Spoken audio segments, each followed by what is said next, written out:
ನಮಸ್ಕಾರ ಕಣ್ರಿ ಎಲ್ಲ ಕನ್ನಡಿಗರಿಗೂ ನಮ್ಮ ಇಂಬ್ಯಾಲೆನ್ಸ್ ಲೀನ್ ವರ್ಕ್ ನ 73ನೇ ದಿನ ಬೆಳಗ್ಗೆ ಎದ್ದ ತಕ್ಷಣ ಚೆನ್ನಾಗಿ ರೆಡಿಯಾಗಿ ಕಾಫಿ ಕುಡಿದು ಕಾಲೇಜ್ಗೆ ಹೋದೆ. ಮತ್ತೆ ನಾನು ಕಾಲೇಜಿಂದ ಮನೆಗೆ ಬಸ್ಸಲ್ಲಿ ಬರುವಾಗ ತುಂಬಾನೇ ತಲೆನೋವಿಂದ ಮನೆಗೆ ಬಂದೆ. ಯಾಕಂದ್ರೆ ತುಂಬಾನೇ ಇವತ್ತು ಚಿಟ್ಟಿಡ್ಬಿಟ್ಟಿತ್ತು, ತುಂಬಾನೇ ನಿದ್ದೆ ಬರ್ತಿತ್ತು ಕಾಲೇಜಲ್ಲಿ. ಮನೆಗೆ ಬರ್ತಿದ್ದಾಗೆ ನಮ್ಮಮ್ಮ ಚಪಾತಿ ಹಿಟ್ಟು ಕಲಸೋ ಕೆಲಸ ಕೊಟ್ಟರು. ಸೊ ಅದನ್ನೇ ಕಲಿಸ್ತಾ ಇದ್ದಂಗೆ ದೂರದಿಂದ ನಂಗೆ ಹಾಡು ಕೇಳಿಸ್ತು. ಅವಾಗ ಗೊತ್ತಾಯ್ತು ದೇವಸ್ಥಾನ ಸ್ಪೀಕರ್ ಇಂದ ಹಾಕಿದ್ದಾರೆ ಅಂತ.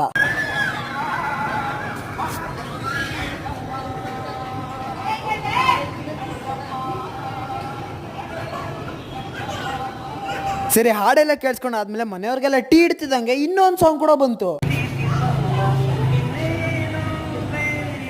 ಸರಿ, ಇಷ್ಟೆಲ್ಲ ಮುಗಿಸ್ಕೊಂಡಾದ್ಮೇಲೆ ಇವತ್ತು ನಮ್ಮ ಮ್ಯಾಮ್ ಬರ್ಡೇ ಇತ್ತು. ಅವ್ರ ಬರ್ಡೇ ಸೆಲೆಬ್ರೇಟ್ ಮಾಡೋಣ ಅಂತ ಅವ್ರ ಮನೆಗೆ ಹೋಗಿದ್ವಿ. ಇವತ್ತೇನಾದ್ರೆ ನಾವು ನಮ್ಮ ಎಕ್ಸಸೈಸ್ ಕಡೆಗೆ ಬಂದರೆ ಇವತ್ತು ಬಂದು ನಮ್ಮದು ಶೋಲ್ಡರ್ ಸ್ಟ್ರೆಸ್. ಸೊ ಅದಕ್ಕೆ ಎಕ್ಸಸೈಸ್ ನಾನು overhead press, front raises ಮತ್ತೆ ವೈಡ್ ರೈಸಸ್ ಜೊತೆ ನಾನು ಎಕ್ಸಸೈಸ್ನ ಕಂಪ್ಲೀಟ್ ಮಾಡ್ಕೊಂಡೆ. ಆ್ಯಂಡ್ ಫೈನಲಿ ಇದೆ ನೋಡ್ರಿ ನಮ್ದು ಆಫ್ಟರ್ ವರ್ಕೌಟ್ ರಿಸಲ್ಟ್. ನಂಗೆ ಇವತ್ತಿನ ರಿಸಲ್ಟ್ ತುಂಬಾನೇ ಇಷ್ಟ ಆಗಿತ್ತು. ಸರಿ, ಪೋಸಿಂಗ್ ಎಲ್ಲ ಆದ್ಮೇಲೆ ರಾತ್ರಿಗೆ ಅಂತ ಹೈ ಪ್ರೋಟೀನ್ ಮೀಲ್ ತಿಂದು